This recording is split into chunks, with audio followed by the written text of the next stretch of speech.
take over and you know, the other bird will rear their young. And that's exactly what these bees do. So they'll go and they'll find a nest that a bumblebee has already established and kill the queen of the nest and get all of the workers in the nest to raise their young instead. So we don't ever see them because they don't work. We don't see them on flowers. They just stay in somebody else's home for a while. So they're rare.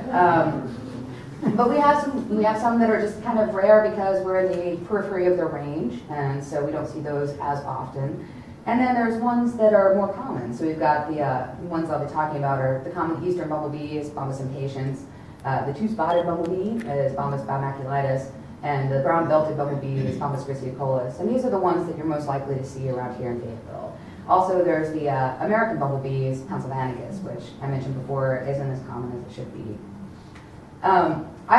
In my own research, I go to 13 different sites all across northwest Arkansas every 2 weeks, and then when I get there, I'll start looking for bees. When I find them, then I'll catch all of the bees that I can in a 30-minute period. So those will be honeybees, carpenter bees, and bumblebees, and record what flowers I find them on, so I can start seeing what it is that's actually feeding these guys out in the wild.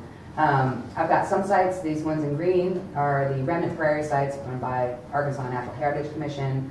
I have 2 farm sites here that are small and mainly, maybe not certified organic, but they don't use pesticides. And then these little purple dots here are roadside spots or undeveloped lots that are usually very weedy and full of bees.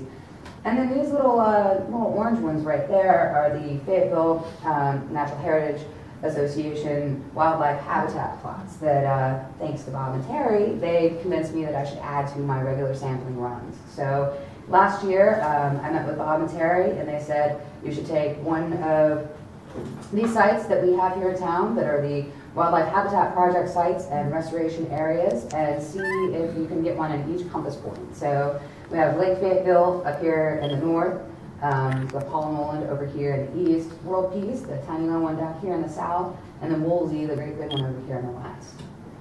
And Lake Fayetteville, we heard that we're extending that prairie restoration there, which is awesome. For the most part, it's still a very young one, and so it's hard to find a lot of plants there, but I think the area that I'm going over are the 1st and 2nd year burn sites there, and I think it's about 10 acres. I'm not certain about that, but judging by aerial maps.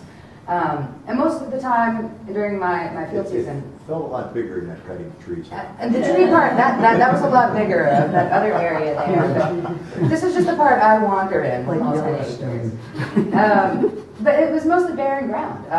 So there's not a lot of bee activity going on in barren ground. But if you start taking a look, there was quite a lot of flowering plant life that was coming back in these areas too. So this one's one that's only been around since 2009 as a restoration project and removing all those terrible cedars and whatnot. So it'll be really interesting to see it grow and develop as time goes on.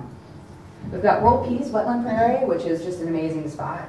It's the smallest of all of the areas that I go to.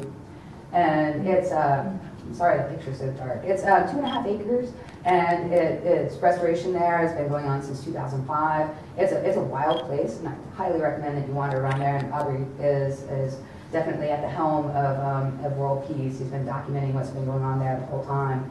And I saw a groundhog there, which was really a lot of fun this summer. It has more or fewer than 6 legs, but I thought I'd throw it in. There's Paul Noland Wildlife Habitat, and Becky that came to our meeting was part of her and her colleagues made this an amazing spot for wildlife. I also recommend wandering around here to take a look. You can see here is the certified wildlife habitat, and if you don't already have your house registered, there's applications back here. Take a look because it's fun, and like Bob said, you learn a lot about what it takes to really support wildlife, even in an urban environment. So that's a plug there. It's a great habitat. They seeded a lot of plants here, so they really emphasize the flowering, the flowers there. There are 74 native plants, grasses, and flowering forbs included, and it's